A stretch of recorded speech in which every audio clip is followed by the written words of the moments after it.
धन्यवाद देना चाहता हूँ कि वो यहाँ पर आए, इस प्रोटेस्ट में सबने भाग लिया और अपनी उपस्थिति दर्ज कराई। और उसके बाद धन्यवाद के पात्र सबसे पहले शिवम चौधरी हैं, जो उन्होंने आवाज़ उठाई है आज एडवोकेट प्रोटेक्शन एक्ट को लेकर।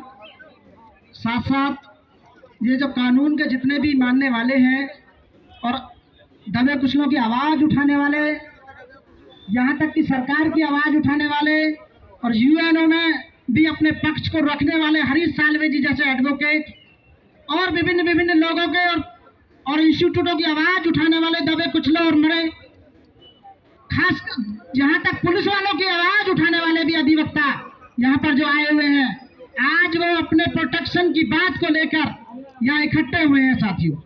साथियों मेरा कहना यह है कि अभी तो जो कानून को मानने वाले जितने अधिवक्ता सारे यहाँ हैं, कानून का चोला पहनने वाले, अभी तो कानून के अंदर रहकर अपनी बात को मनवाने की बात कर रहे हैं।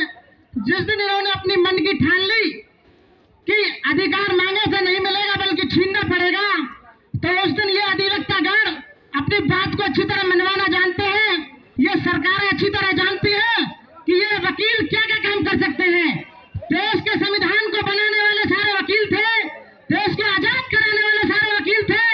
आज वो उस प्रोटेक्शन की आवाज को उठा रहे हैं तो लोग उनका साथ नहीं दे रहे हैं, क्योंकि यदि देश में और समाज में यदि वकील नहीं होगा तो लोगों की आवाज को ऊपर तक पहुंचाने वाला कोई नहीं होगा। इसलिए आज बात है वकील एकता की। साथियों पूरे देश में बात है, बल्कि वर्ल्ड लेवल पे बात है कि वकीलों में एकता बहुत होती है। लेकिन साथियों जैसा दिखाई दे रहा है, फिर भी हमारे यहाँ जितने साथी आए हैं ये जिंदा लोग हैं, क्योंकि जो जिंदा लोग हैं वही आवाज को उठाते हैं। और जिनमें सबसे पहले मैं धन्यवाद देना चाहूंगा अपने शिवम चौधरी जी को। साथियों बाबा साहब अम्बेडकर ने कहा था कि जब अधिकार मांगे से नहीं मिले तो उस अधिकार को छीन लेना चाहिए। साथियों अभी तो उपस्थिति बड़े सम्मान और कानून के हिसाब से रख रहे हैं, और आने वाले समय में यदि जरूरत पड़ी तो संसद तक का घेराव करने का काम किया जाएगा साथियों। और आप लोग सब साथ रहेंगे, और यदि जरूरत पड़ी तो अपने परिवार के साथ, अपने बीवी बच्चों के साथ, अपने रिश्तेदारों के साथ, अपने दोस्तों के साथ, यार प्यारों के साथ, जिनके आवाज उठाने वाला वकील है, सबको लेकर धरना प्रदर्शन किया जाएगा साथियों आप लोगों के लिए बहुत बहुत धन्यवाद।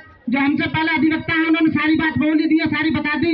हमारे सीनियर मेंबर्स हैं नागर जी और बैठे हुए हैं और भी मंच पर, सभी ने बहुत बहुत बातें बताई है। साथियों बात है इम्प्लीमेंट करने की, बात है यहाँ भागीदारी की, तो इसलिए हमें आना चाहिए।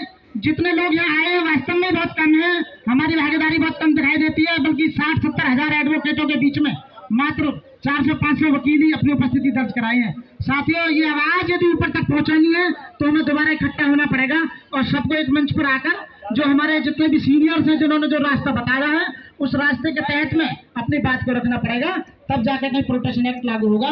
ये तो शुक्र करो राजस्थान एक बहुत अच्छा राज्य है जहाँ प्रोटेक्शन एक्ट लागू हो गया। वैसे तो अभी नागर जी ने बताया कि सरकार को और राज्य सरकार को, केंद्र सरकार को ये कब का मसौदा भेज दिया गया है, ये कब का लागू हो जाना चाहिए था साथियों। लेकिन विडंबना है इस देश की कि इतना विद्वान, इतना पढ़ा लिखा समाज का एक वर्ग जो अधिवक्ता जिन्हें बोलते हैं सबकी बात को रखने वाला, यहाँ तक कि यदि डी.वाई. चंद्रचूड़ जी जैसे या प्रधानमंत्री का भी केस होगा वो भी हम जैसे ही लोग लड़ेंगे, जो लड़ाई का काम करते हैं, डिफेंस का काम करते हैं, अपनी बात को रखने का काम करते हैं, विदेशों तक अपनी बात को रखने का काम करते हैं, वो हम जैसे आप जैसे वकील ही तो हैं। हमारा प्रोटेक्शन नहीं होगा तो और किसका प्रोटेक्शन होगा। साथियों हम दूसरों का प्रोटेक्शन कर सकते हैं, तो आप जरा सोचो क्या हम अपना स्वयं का प्रोटेक्शन नहीं कर सकते साथियों?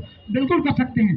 बात है एकता की। साथियों जितने पूरा अधिवक्ताओं ने बात कही है उसी के हिसाब से हमें एक होकर संसद का घेराव करना होगा अगली बार, तब जाके हमारी बात मानी जाएगी साथियों। जय भीम, जय भारत, नमो बुद्धाय। साथियों प्रोग्राम हम